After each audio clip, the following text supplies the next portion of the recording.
Good morning बच्चों। आज का अपना टॉपिक उत्तर व्यवहारवाद, पोस्ट बिहेवियरिज्म। इससे पूर्व अपन ने व्यवहारवाद के बारे में चर्चा करी और यह स्पष्ट किया, इसका अध्ययन किया कि व्यवहारवाद क्या है, कि परंपरावादी राजनीति विज्ञान की उपलब्धियों के प्रति असंतोष का परिणाम व्यवहारवाद है।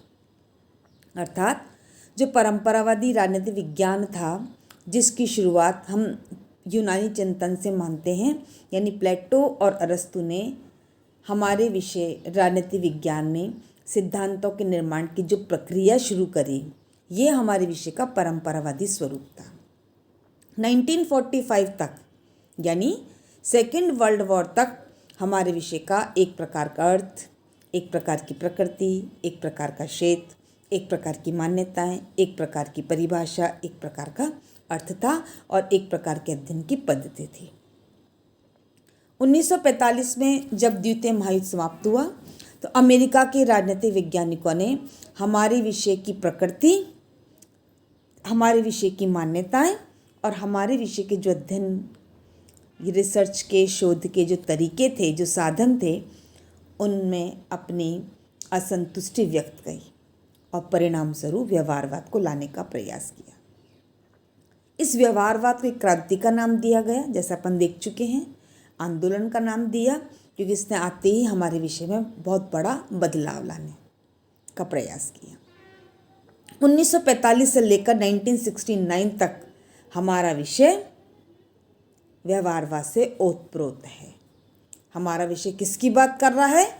व्यवहारवाद की बात कर रहा है। हमारा विषय किसकी बात कर रहा है? तथ्यों की बात कर रहा है। हमारा विषय किसकी बात कर रहा है? वैज्ञानिकता की बात कर रहा है, अनुभववाद की बात कर रहा है, अध्ययन की पद्धति की बात कर रहा है। कौन से अध्ययन की पद्धति? जो वैज्ञानिक हो, जो अनुभव पर आधारित हो, अंतर अनुशासनात्मक दृष्टिकोण की बात कर रहा है और राज्य और सरकार या संस्थाओं के अध्ययन की बजाय व्यक्ति के व्यवहार के अध्ययन की बात कर रहा है। 1945 से लेकर 1969 हमारे विषय का एक व्यवहारवादी स्वरूप है।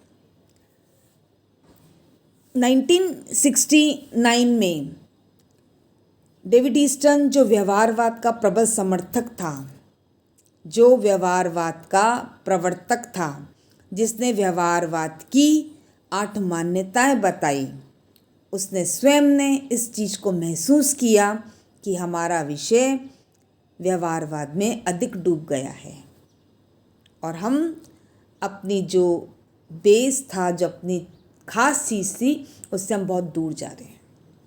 अतः हमें इस पर विचार करना चाहिए। व्यवहारवाद एक क्रांति के रूप में आया और हर क्रांति की तरह कुछ समय के लिए ही टिक सका और 20 वर्षों में ही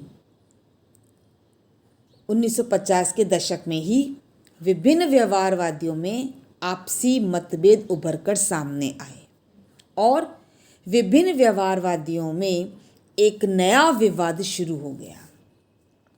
इन में से कुछ इसमें सुधार की आवश्यकता पर बल दे रहे हैं और कुछ व्यवहारवाद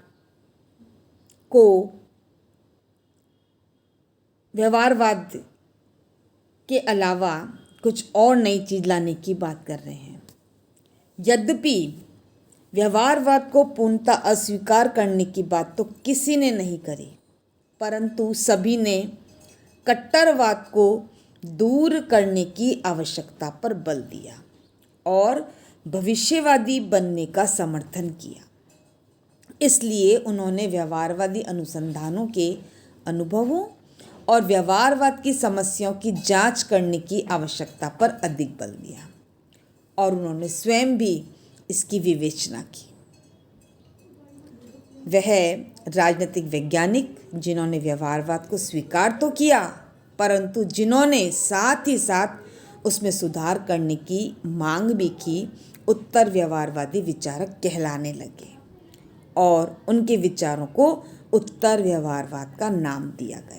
यानी उत्तर व्यवहारवाद के कोई अलग से विचारक नहीं है, बल्कि व्यवहारवादी विचारक ही उत्तर व्यवहारवादी विचारक हैं। उन्होंने तो इसमें कुछ परिवर्तन की बात करी, कुछ सुधार की बात करी। तो जिस प्रकार परंपरावादी राजनीति विज्ञान में सुधार की बात व्यवहारवाद कर रहा है, उसी प्रकार उत्तर व्यवहारवाद में कुछ सुधार की बात कर रहा है। प्रतिक्रिया स्वरूप एक सुधार आंदोलन के स्वरूप उत्तर व्यवहारवाद का आगमन होता है। 1969 सितंबर में अमेरिकन पॉलिटिकल साइंस एसोसिएशन के अध्यक्षीय भाषण में डेविड ईस्टन, जो कि स्वयं एक व्यवहारवादी था, ने व्यवहारवाद की स्थिति पर तीखा प्रहार किया और अपने पिछले अनुभवों के प्रकाश में और समाज की आवश्यकता अनुसार व्यवहारवाद में सुधार की आवश्यकता पर बल दिया।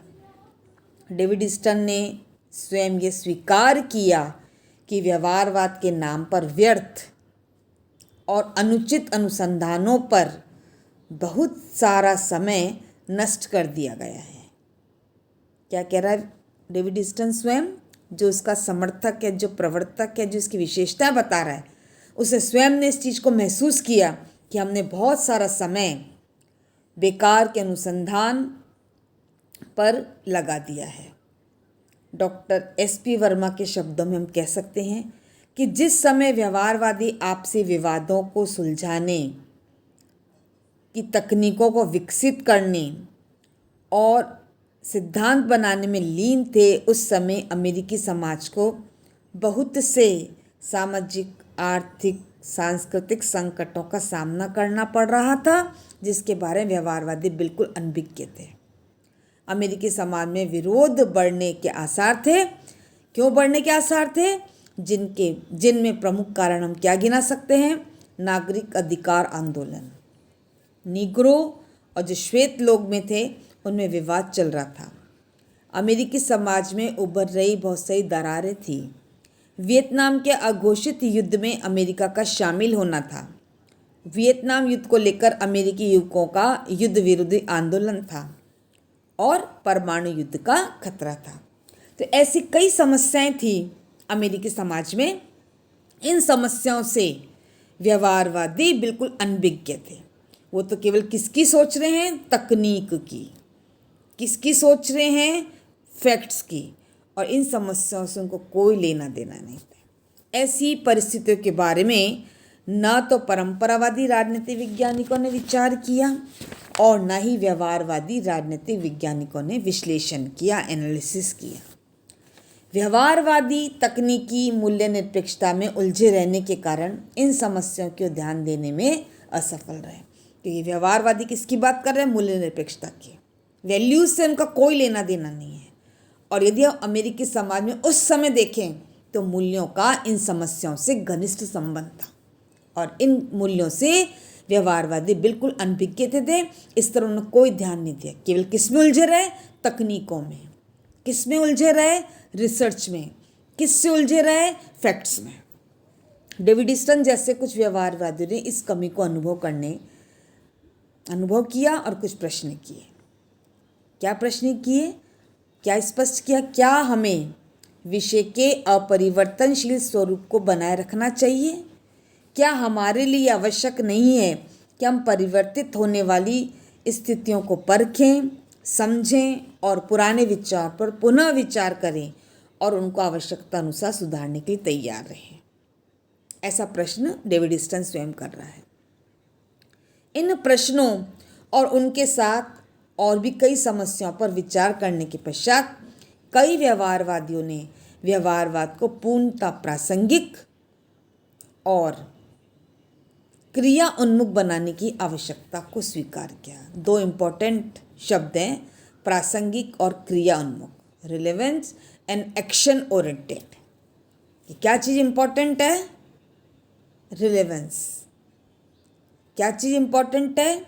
क्रिया उन्मुख, यानी कर्म और प्रासंगिकता उत्तर व्यवहारवाद का प्रमुख नारा है। व्यवहारवाद दिशा के संबंध में विद्यमान असंतोष ने भी उनको अपने में सुधार करने के लिए प्रेरित किया। बहुत से सुझाव प्रस्तुत किए और उनके उत्तर व्यवहारवाद अस्तित्व में आया। और मुख्य तौर पर यदि हम देखें तो कुछ तत्व ऐसे दिखाई देते हैं जो उत्तर व्यवहारवाद के आगमन में प्रमुखता दिखाई देती है। व्यवहारवादी तकनीकों के विकास में ही उलझे रहे। इस दौरान कुछ सीमित अनुसंधान ही हुए और सिद्धांत निर्माण की ओर से प्रकृति बहुत कम रही। मूल्य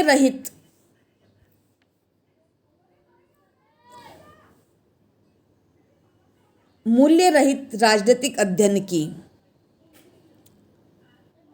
जो वकालत व्यवहारवादियों ने की थी उसकी कठोर आलोचना हुई और इस प्रवृत्ति को छोड़ने की आवश्यकता अनुभव की गई।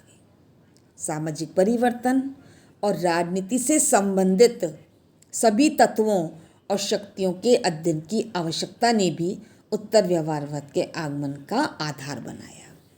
तो अपन ने क्या पढ़ा कि किस प्रकार से परंपरावादियों के विरुद्ध असंतोष व्यक्त हुआ, व्यवहारवाद आया, और किस प्रकार से व्यवहारवाद में असंतोष व्यक्त किया, परिणाम स्वरूप उत्तर व्यवहारवाद आया।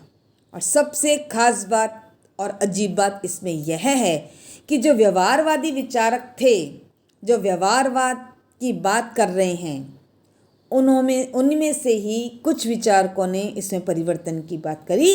विशेषकर हम किसका उल्लेख कर सकते हैं? डेविड ईस्टन का, क्योंकि डेविड ईस्टन ने व्यवहारवाद की 8 विशेषताएं बताई, मान्यताएं बताई, प्रवृत्तियां बताई, और स्वयं 1969 में 2 चीज़ों को आधार मानते हुए, और 2 चीज़ें कौन सी है? कर्म और प्रासंगिकता, रिलेवेंस एंड एक्शन।